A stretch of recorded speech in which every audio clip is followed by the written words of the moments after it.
Right Ho Jeeves by P.G. Wodehouse, Chapter 7. I meditated pretty freely as I drove down to Brinkley in the old two-seater that afternoon. The news of this rift or rupture of Angela's and Tuppy's had disturbed me greatly. The projected match, you see, was one on which I had always looked with kindly approval.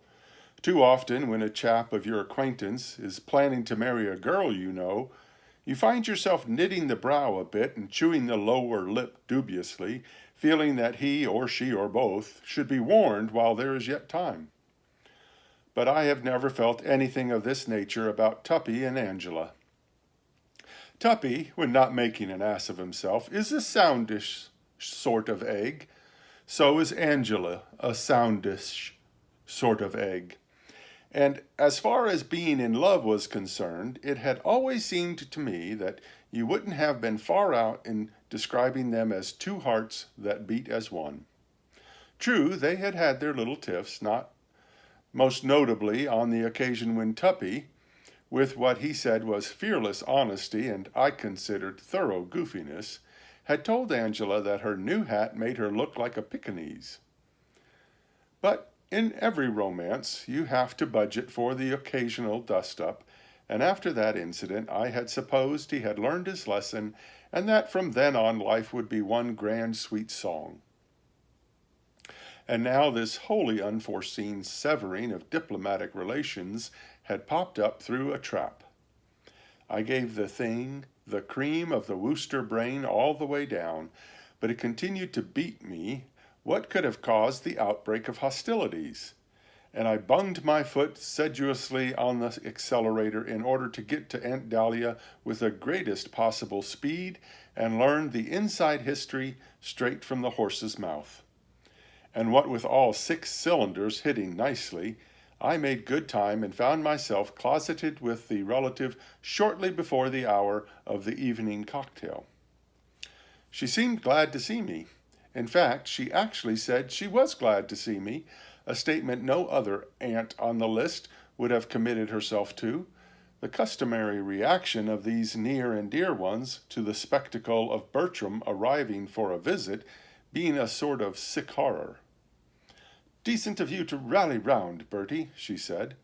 "My place was by your side, Aunt Dahlia," I responded. I could see at a G that the unfortunate affair had got in amongst her in no uncertain manner. Her usually cheerful map was clouded, and the genial smile conspic by its A. I pressed her hand sympathetically to indicate that my heart bled for her. "Bad show this, my dear old flesh and blood," I said. "I'm afraid you've been having a sticky time. You must be worried." She snorted emotionally. She looked like an ant who had just bitten into a bad oyster. "Worried is right. I haven't had a peaceful moment since I got back from Cannes. Ever since I put my foot across this blasted threshold," said Aunt Dahlia, returning for the nonce to the hearty argot of the hunting field. "Everything's been at 6s and 7s. First there was that mix-up about the prize giving." She paused at this point and gave me a look. I hadn't been meaning to speak freely to you about your behavior in that matter, Bertie," she said. "I had some good things all stored up, but as you've rallied round like this, I suppose I shall have to let you off. And anyway, it is probably all for the best that you evaded your obligations in that sickeningly craven way. I have an idea that this spink bottle of yours is going to be good. If only he can keep off Newts. Has he been talking about Newts? He has, fixing me with a glittering eye like the ancient mariner. But if that was the worst I had to bear, I wouldn't mind. What I'm worrying about is what Tom says when he starts talking." "Uncle Tom?" "I wish there was something else you could call him except Uncle Tom," said Aunt Dahlia, a little testily. "Every time you do it, I expect to see him turn black and start playing a banjo. Yes, Uncle Tom, if you must have it. I shall have to tell him soon about losing all that money at baccarat. And when I do, he will go up like a rocket. Still, no doubt, time the great healer be blowed. I've got to get a check for £500 out of him for Milady's boudoir by August the 3rd at the latest." I was concerned. Apart from a nephew's natural interest in an aunt's refined weekly paper, I had always had a soft spot in my heart for Milady's boudoir ever since I contributed that article to it, on what the well-dressed man is wearing. Sentimental, possibly, but we old journalists do have these feelings. Is the boudoir on the rocks? It will be if Tom doesn't cough up. It needs help till it has turned the corner. But wasn't it turning the corner 2 years ago? It was, and it's still at it. Till you've run a weekly paper for women, you don't know what corners are. And you think the chances of getting into my uncle by marriage's ribs are slight? I tell you, Bertie, up till now, when these subsidies were required, I have always been able to come to Tom in the gay, confident spirit of an only child touching an indulgent father for chocolate cream. But he's just had a demand from the income tax people for an additional £58, 1 3 pence, and all he's been talking about since I got back has been the ruin and the sinister trend of socialistic legislation and what will become of us all. I could readily believe it. This Tom had a peculiarity I've noticed in other very oofy men. Nick him for the paltriest sum, and he lets out a squawk you can hear at Land's End. He has the stuff in gobs, but he hates giving up. If it wasn't for Anatole's cooking, I doubt if he would bother to carry on. Thank God for Anatole, I say. I bowed my head reverently. Good old Anatole, I said. Amen, said Aunt Dahlia. Then the look of holy ecstasy, which is always the result of letting the mind dwell, however briefly, on Anatole's cooking, died out of her face. But don't let me wander from the subject, she resumed. I was telling you of the way Hell's foundations have been quivering since I got home. First the prize-giving, then Tom, and now, on top of everything else, this infernal quarrel between Angela and young Glossop. I nodded gravely. I was frightfully sorry to hear of that. Terrible shock. What was the row about? Sharks. Eh? Sharks, or rather one individual shark, the brute that went for the poor child when she was aquaplaning at Cannes. You remember Angela's shark? Certainly I remembered Angela's shark. A man of sensibility does not forget about a cousin nearly being chewed by monsters of the deep. The episode was still green in my memory. In a nutshell, what had occurred was this. You know how you aquaplane. A motorboat nips on ahead trailing a rope. You stand on a board holding the rope, and the boat tows you along. And every now and then you lose your grip on the rope and plunge into the sea and have to swim to your board again. A silly process it has always seemed to me, though many find it diverting. Well, on the occasion referred to, Angela had just regained her board after taking a toss, when a great beastly shark came along and cannoned into it, flinging her into the salty once more. It took her quite a bit of time to get on again and make the boat chap realize what was up and haul her to safety, and during that interval you can readily picture her embarrassment. According to Angela, the finny denizen kept snapping at her heels virtually without cessation, so that by the time help arrived, she was feeling more like a salted almond at a public dinner than anything human. Very shaken the poor child had been, I recall, and had talked of nothing else for weeks. I remember the whole incident vividly, I said. But how did that start the trouble? She was telling him the story last night. Well, her eyes shining and her little hands clasped in girlish excitement, no doubt. And instead of giving her the understanding and sympathy to which she was entitled, what do you think this blasted gossip did? He sat listening like a lump of dough, as if she had been talking about the weather, and when she had finished, he took his cigarette holder out of his mouth and said, I expect it was only a floating log. He didn't. He did. And when Angela described how the thing had jumped and snapped at her, he took his cigarette holder out of his mouth again and said, probably a flatfish. Quite harmless.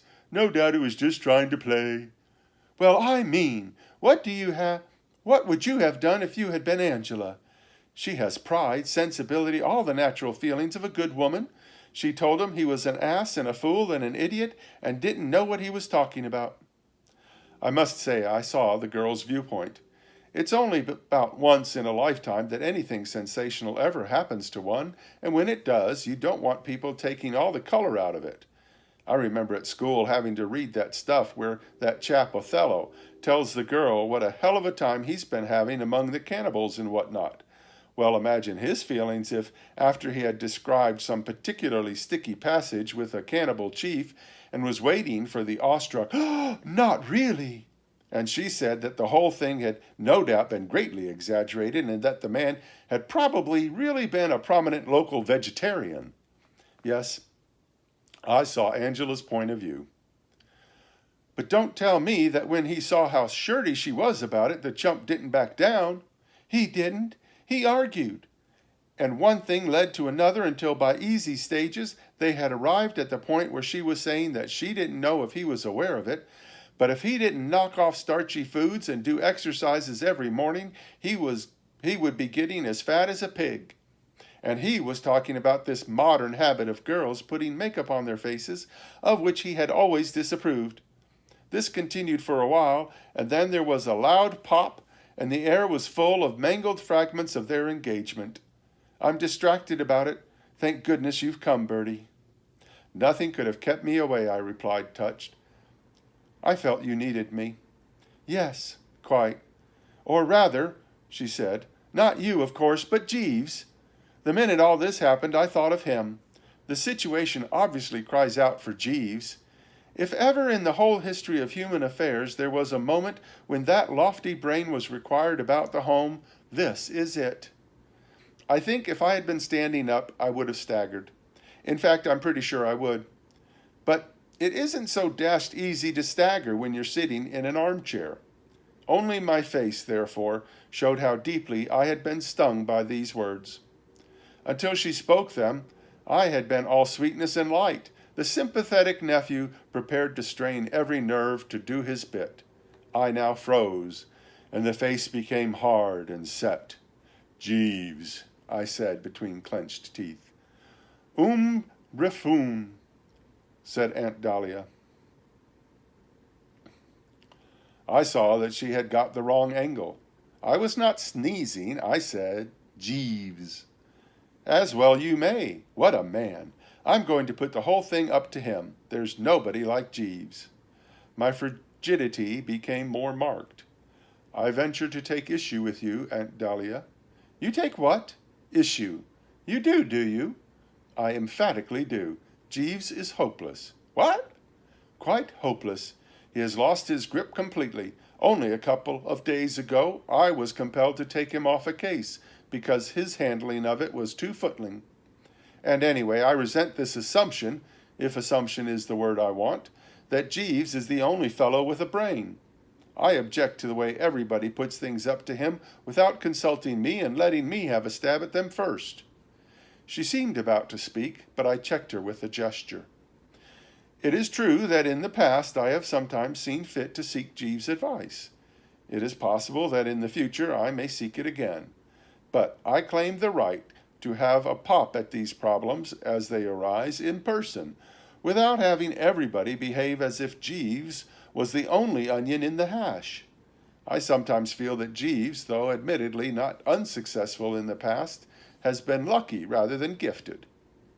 Have you and Jeeves had a row? Nothing of the kind. You seem to have it in for him. Not at all. And yet I must admit that there was a modicum of truth in what she said. I had been feeling pretty austere about the man all day, and I'll tell you why. You remember that he caught the 12:45 train with the luggage, while I remained on in order to keep a luncheon engagement. Well, just before I started out to the tryst, I was pottering about the flat, and suddenly, I don't know what put the suspicion into my head, possibly the fellow's manner had been furtive. Something seemed to whisper to me to go and have a look in the wardrobe. And it was as I had suspected. There was the mess jacket still on its hanger. The hound hadn't packed it. Well, as anybody at the Drones will tell you, Bertram Wooster is a pretty hard chap to outgeneral. I shoved the thing in a brown paper parcel and put it in the back of the car, and it was on a chair in the hall now. But that didn't alter the fact that Jeeves had attempted to do the dirty on me, and I suppose a certain what-do-you-call-it had crept into my manner during the above remarks. There's been no breach, I said. You might describe it as a passing coolness, but no more. What we did not happen to see eye to eye with regard to my white mess jacket with the brass buttons, and I was compelled to assert my personality. But, well, it doesn't matter anyway. The thing that matters is that you are talking piffle. You poor fish, Jeeves lost his grip. Absurd. Why, I saw him for a moment when he arrived, and his eyes were absolutely glittering with intelligence. I said to myself, trust Jeeves, and I intend to. You would be far better advised to let me see what I can accomplish, Aunt Dahlia. For heaven's sake, don't you start butting in. You'll only make matters worse.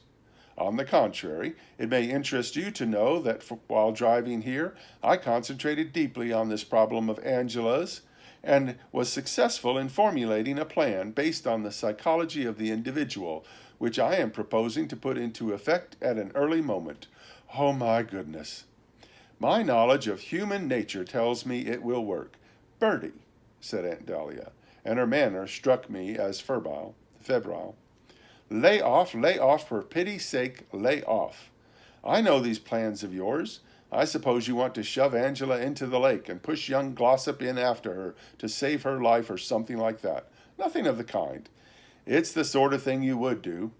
My scheme is far more subtle. Let me outline it for you. No thanks, I say to myself, but not to me. Do listen for a second. I won't. Right-ho, then, I am dumb, and have been from a child. I perceived that little good could result from continuing the discussion. I waved a hand and shrugged a shoulder. Very well, Aunt Dahlia, I said with dignity. If you don't want to be in on the ground floor, that is your affair. But you are missing an intellectual treat.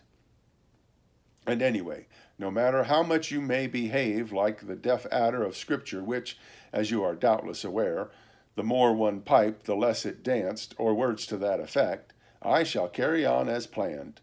I am extremely fond of Angela, and I shall spare no effort to bring the sunshine back into her heart.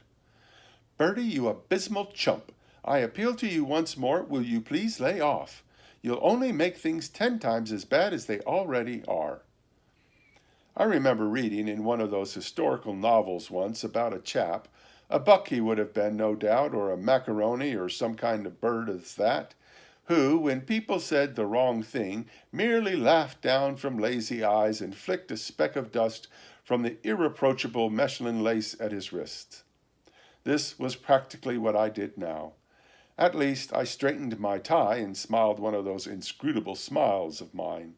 I then withdrew and went out for a saunter in the garden. And the first chap I ran into was young Tuppy. His brow was furrowed, and he was moodily bunging stones at a flower pot. End of chapter 7.